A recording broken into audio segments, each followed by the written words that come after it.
So what I was hoping to do in this video is just give you guys a brief idea of what it is that I'm planning to be doing over the next couple of months with Wyld Walks. And the idea is not necessarily to go to established places, yes Bamburgh, yes Yeavering, all of these incredibly important places, but also to dig out an OS map and draw a circle around a place and just go, let's find out what we can about there, and finding things purely by accident. Like this. Wow, so we've had a look on the OS map and we knew there was stuff up on Wyld Common, but I've only got a 1 to 50,000 at the minute because there's so much in the area. It's such a vast landscape, you know, it's all this trying to narrow it down to one place to go. We need 3 different 1 to 25s, so we grabbed a 1 to 50 that covers the largest possible area for the least expense. They're a bit marked, but I didn't expect to find something like this.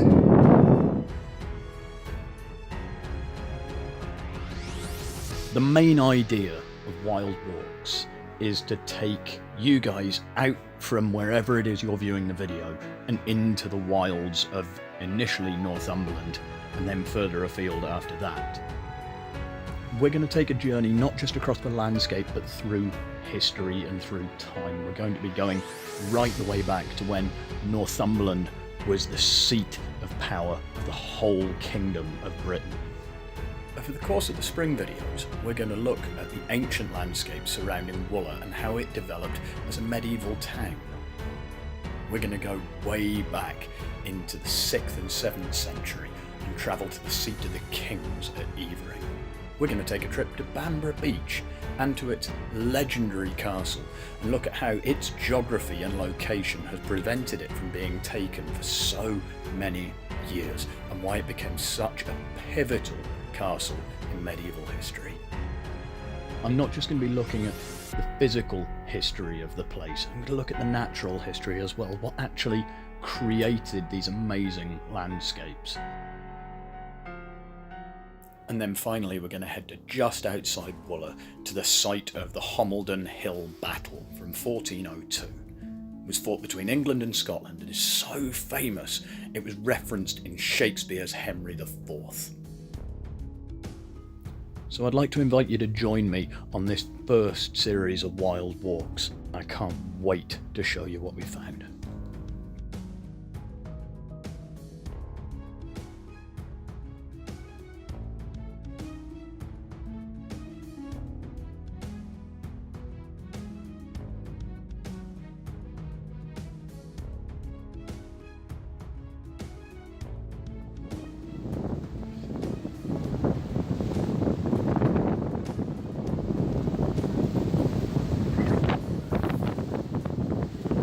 This is Bamburgh on an onshore tide rising day. And that's Bamburgh Castle just there in the background. There's something really electrifying about being this close to the sea that's that wild. And then of course you've got all the little rock pools and stuff. I want to come back here with Viking kit later in the year and maybe try and spend a couple of nights out here and hunt and gather and see what I can come up with. This place is just incredible. Look. It really is the God's own country. I mean, the only problem with Bamburgh is it's insanely windy. And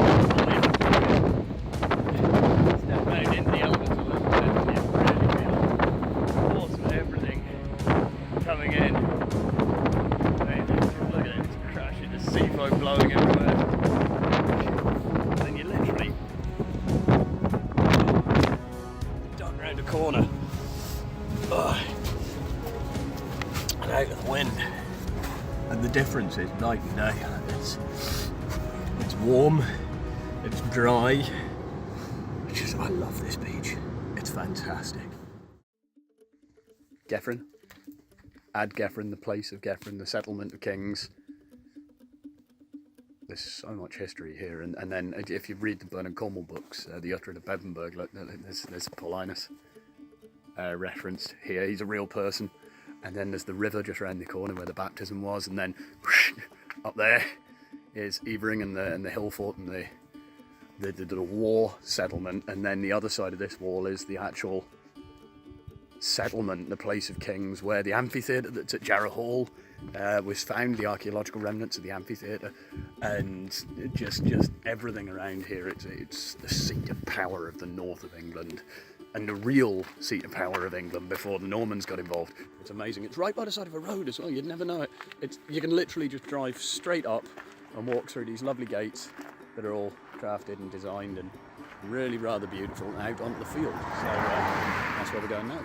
This is somewhere that definitely I want to spend more time and do more research on, because the events that happened right where I'm standing now shaped the future of Britain. It's a very cool thought to think that the line that I'm walking now towards the great enclosure, the first kings of Northumbria trod. So I'm following in, thousands of years of history, and it's just off the side of the road in this inconsequential little field surrounded by high hills in the tranquil countryside of modern day Northumberland. What's not to love about this place? We'll be coming back here for sure. So we're now in modern day Millfield, which is about 3.5 miles away via road from the site of Yeavering. And this is a modern reconstruction of the henge site that's in the field over there. This is the site they moved to en masse. Edwin's troops and supporters moved to after Paulinus baptised everybody in the river at Yeavering. So there's a lot more story in there. And I think I'm definitely going to have to do some digging on it to find out why they decided to leave and why they decided to move, and why, of everywhere, they came here to Mailman.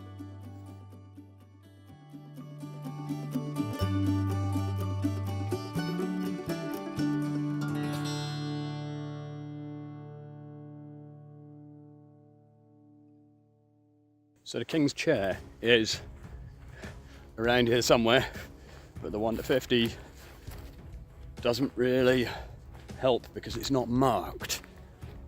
So we're going off a combination of Land Ranger,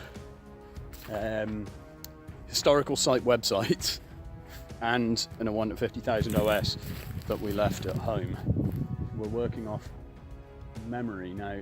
There's the King's Path footpath that runs up and through with a hare.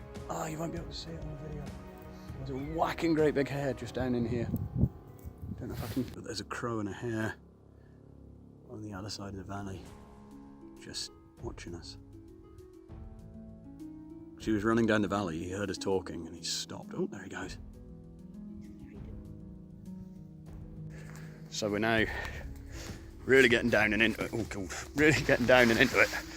And we're off the beaten path. We're in the gorse, following sheep tracks, trying to work out where the hell we're going to find the King's Seat. And the problem is 1 to 50 doesn't mark it, and the 1 to 25, well, I haven't looked at that because I don't have one. So the OS maps on Land Ranger are all well and good, but again, they don't show it. So we're working off separate historical websites and just digging our way through what we can find. Mobile data is amazing. Don't ever go into the mountains just relying on it, though. I know where I am in relation to getting back to where we parked the car and where we are in Wooler. I'd never be going this vague if it was somewhere way out and off. And you know what? I think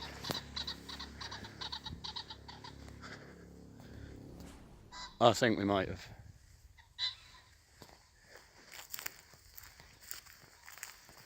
Yeah, I think we might have found it. There's a very set raised piece of land.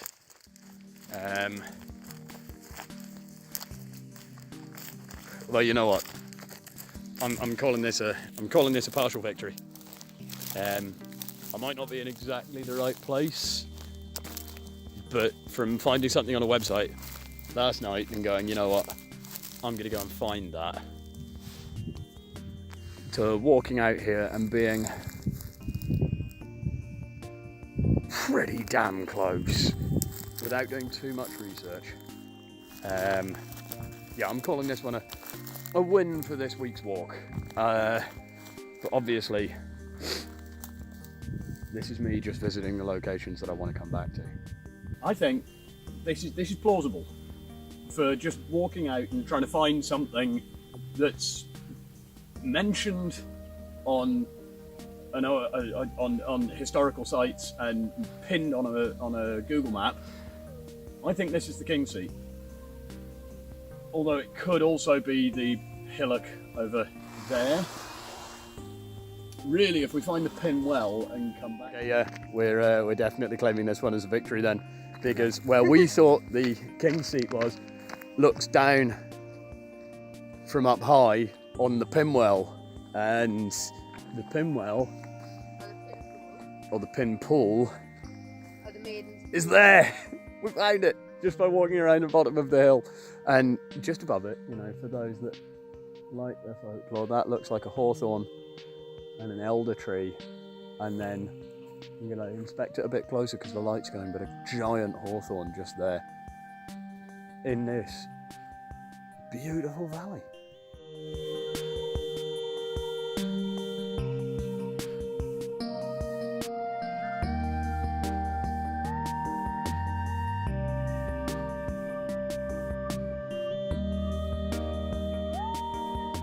Had a look in the well. There are a lot of coins in the well, no pins,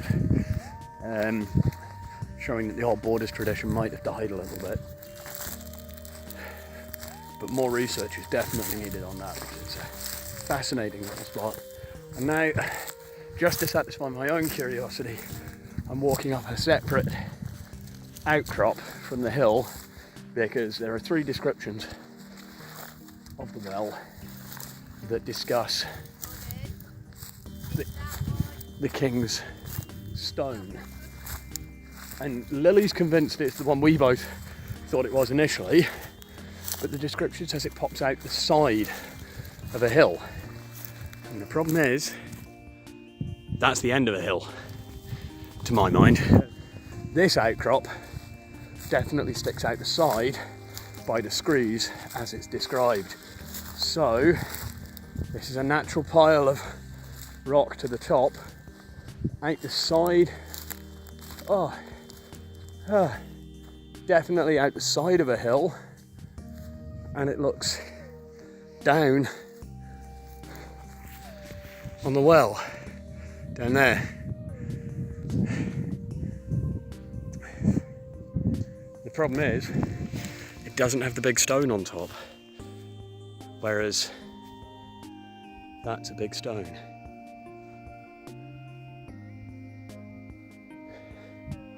So we're starting to lose the light a little bit, but again, we know where we're going. There's a clearly marked footpath all the way back, and we're not going back up that ridge. Or are we? Because while I've been up on that stob behind us, where is it? Well, I've been up there on that stob saying, I think this could be it. Lily's done the very modern thing where I was looking at the lay of the land and the old description from very early on saying it looked down out the side of a hill onto the well. Lily's gone onto the internet and done some research, and yeah, the argument's pretty compelling. Shoot, yeah, according to Modern Antiquarian and Megaliths.com, who are both very good sources, that big red rock there is actually the King's Chair.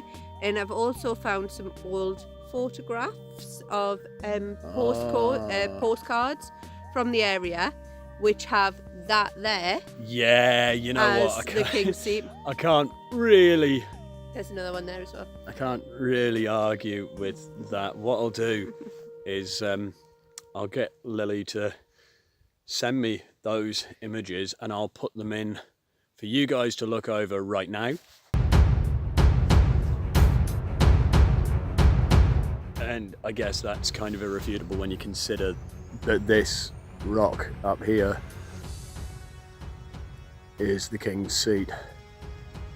So it looks like I'm going to have to go back up the hill and have a closer look. Okay, it's steep. There's lots of broken scree. Gorse everywhere. Ow. And brambles and briar. And it's quite hard going. So I think I'm going to have to put the camera down. Just make my way up through this to the king's seat. See up there? Ow.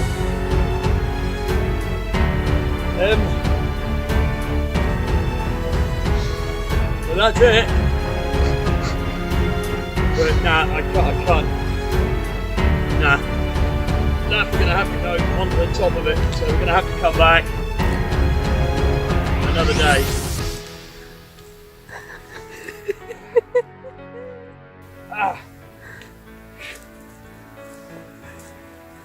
Oh, there's a rose growing up here.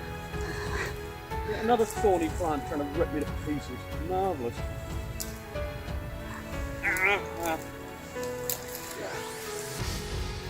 Yeah, defeated in the last 4 feet. The gorse was just so thick, and I'm definitely not prepared for gorse bashing today. I'm in very lightweight kit, and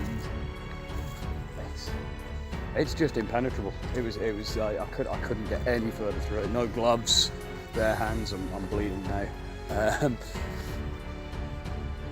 But we'll come back for sure. We'll definitely be coming back, and I want to do some more research on this, especially the pin. Well, yeah, I think, and why the king's associated to the fort you found earlier as well. Yeah, and why the King's Stone, and why Maiden Wallace Castle? Why not just Wallace Castle? Why the Maiden Well? Why all of this?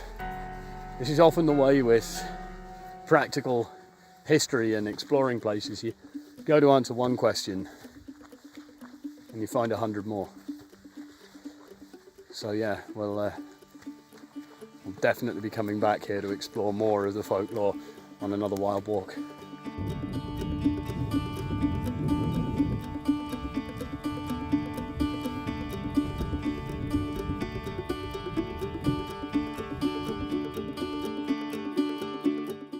Each one of these areas is going to get broken down into its own individual sort of focus video, and there'll be an episode uploaded onto YouTube every month, which will be the Wyld Walks.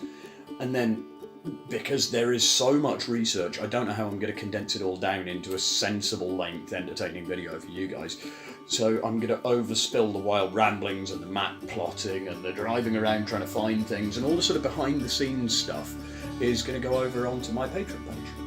Because I figure if you're mad enough to support what I do, you probably want to know how we go about doing it. So you're going to get stuck into all the behind the scenes randomness and weirdness, which is great. It's just going to be all the outtakes of us getting stuck in gorse, isn't it? It's going to be carnage. It's going to be me swearing my absolute tits off stuck in a tree somewhere, yeah. Or falling into bogland, or falling off rocks at Bamburgh, or, you know, or completely failing to find what we're bloody looking for and getting really upset. So if you want to see that, once the first Wyld Walks video goes live, you're going to have to go over and sign up for Patreon and support Wildfire on Patreon.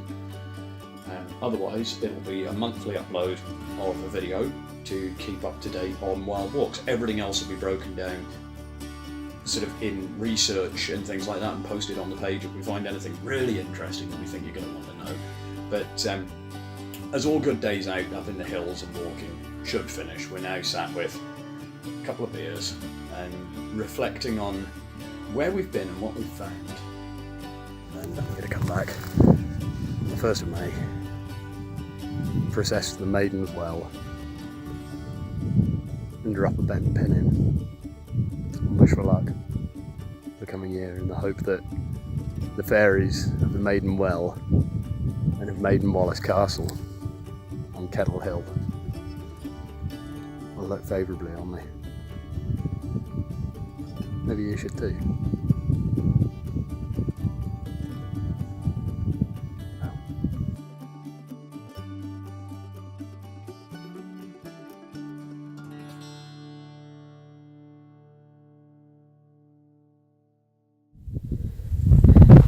I wish we brought the map.